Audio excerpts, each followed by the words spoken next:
Tamil Nadu sports ஸ்டூடெண்ட்ஸுக்கு பாதுகாப்பு இல்லையா அப்படின்னு நிறைய இடத்துல கேள்வி போயிட்டு இருக்கு. என்ன விஷயம் அப்படின்னா, நம்ம தமிழ்நாட்டிலேருந்து பஞ்சாபுக்காக கபடி போட்டிக்காக நம்ம ஃபீமேல் ஸ்டூடெண்ட்ஸ், அதாவது ஃபீமேல் கபடி பிளேயர்ஸ் வந்து போறாங்க. எந்தெந்த காலேஜில் இருந்து அப்படின்னா, அண்ணா யூனிவர்சிட்டியிலேருந்து போறாங்க, Alagappa university and Periyar university, இந்த 3 யூனிவர்சிட்டிஸ்ல இருந்தும் 36 ஸ்டூடெண்ட்ஸ் வந்து, அதாவது டோட்டல் 36 ஸ்டூடெண்ட்ஸ் வந்து போறாங்க. அதுக்கேற்ற மாதிரி ஒவ்வொரு காலேஜில் இருந்து ஒவ்வொரு கோச் வந்து இந்த 36 ஸ்டூடெண்ட்ஸ் கூட போறாங்க.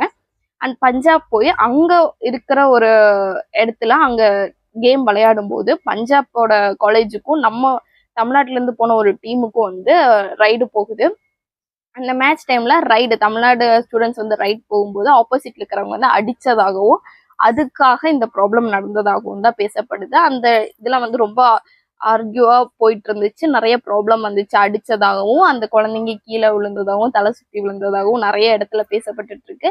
நிறைய இடத்துல வீடியோஸும் லீக் ஆயிட்டு இருக்கு, அதெல்லாம் பார்த்துருப்போம். அதே மாதிரி இந்த ஸ்டூடெண்ட்ஸ் எல்லாம் இப்போ எப்படி இருக்காங்க அப்படின்னு கேட்டிங்கன்னா, நம்ம தமிழ்நாடு கவர்மெண்ட் வந்து பஞ்சாப் கவர்மெண்ட் கிட்ட பேசியிருக்காங்க. அதே மாதிரி அங்கே இருக்கிற லோக்கல் போலீஸ் மூலியமா அவங்க சேஃபா இருக்காங்க அண்ட் செக்யூரா வந்துட்டு அங்கிருந்து வெளியே வந்துட்டாங்க அப்படின்றதான் உண்மை. அங்கிருந்து 2 கிலோமீட்டர்ஸ், அதாவது அவங்க யூனிவர்சிட்டிக்கும் அந்த மேட்ச் நடந்த இடத்துக்கும் ஒரு 2 கிலோமீட்டர்ஸ் டிஃப்ரென்ஸ் இருந்திருக்கு. ஸோ இங்கிருந்து வந்து கால் பண்ணி லோக்கல் போலீஸ் மூலியமா போயிருக்காங்க.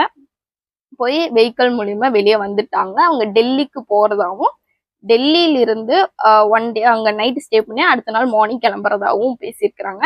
இந்த ப்ராப்ளம் நடக்கும்போது அதுல நடந்த நம்ம தமிழ்நாடு கோச் ஒருத்தரை வந்து அரெஸ்ட் பண்ணதாகவும், அவங்கள வந்து பஞ்சாப்ல இருந்த அந்த டீம்ஸ் வந்து அடிச்சதாகவும் இதெல்லாம் பேசப்படுகிறது. அது என்ன உண்மை தன்மை அப்படின்றது வந்துட்டு அவர் வெளியே சொன்னாதான் தெரியும்.